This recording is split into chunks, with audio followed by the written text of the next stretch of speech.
তার পাশাপাশি এই সিনেমাটা হচ্ছে যে এটা আরো বড় একটা স্কেলের সিনেমা, লাইক চারটা ভাষায় রিলিজ হচ্ছে সিনেমাটা।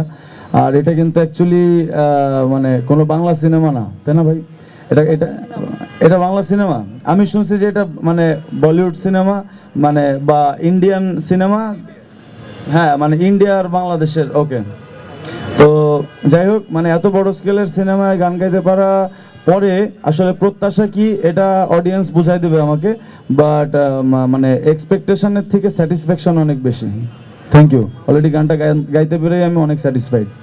বাকিটা আপনারা বুঝাই দেন আপনাদের রেসপন্সে। নোবেল ভাই, আমি মেজবার রহমান, মনো টেলিভিশনে কাজ করি।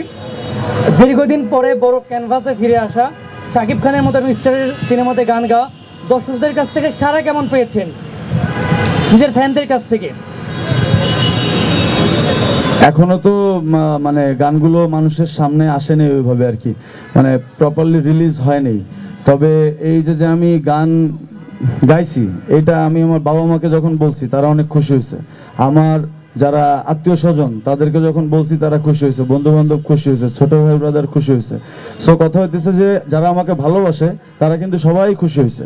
তো সেই ক্ষেত্রে আমি মনে করি কি যে আমার সমস্ত অডিয়েন্সরা এই মুহূর্তে, বা যারা আমার শ্রোতা আগে পরে ছিলেন, আছেন বা থাকবেন, সবারই খুশি হওয়ার কথা। নোবেল ভাই, আমি আব্দুল্লাহ জুবাইর, কাজ করি কালের কণ্ঠে। আপনার কাছে প্রশ্নটা হচ্ছে যে ব্যক্তি জীবন এবং কর্মজীবন, অর্থাৎ প্রফেশনাল লাইফ এবং পার্সোনাল লাইফ, কিছুদিন আগেও আপনি পার্সোনাল লাইফ নিয়ে বেশ বিব্রতকর একটা পরিস্থিতিতে ছিলেন। সেখান থেকে প্রফেশনাল লাইফে এসে একটা বড় সিনেমায় দুইটি গান আপনি গেয়েছেন। সো সেই গানগুলোতে কতটুকু এফোর্ট দিতে পেরেছেন বলে আপনার মনে হয়, এবং দর্শক কতটুকু আপনার কাছ থেকে পাবে, এবং পাওয়ার পরে সেই জায়গা থেকে আপনি কি এক্সপেকটেশনটা রাখেন?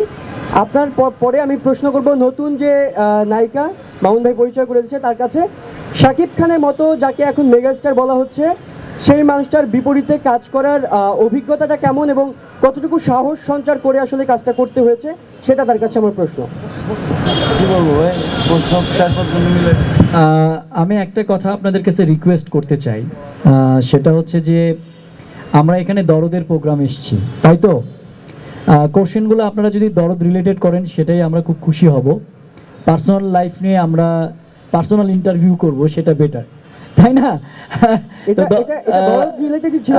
মানে আমি আপনাকে জাস্ট এতটুকু বলতে চাই, সেটা হচ্ছে যে পার্সোনাল লাইফে কি ছিলাম আমরা, আজকে আমরা একটা ভালো মুহূর্তের জন্য এখানে এসেছি।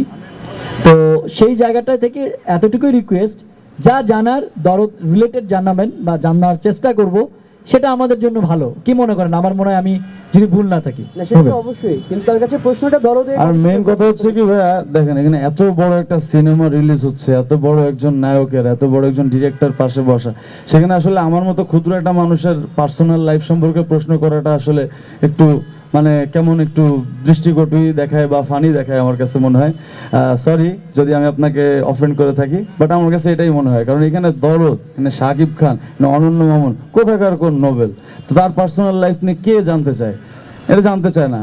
গান করছি, গানটা ভালো হইলে আশা করি মানে সবার সবকিছুই ভালো লাগবে ইনশাল্লাহ। Thank you.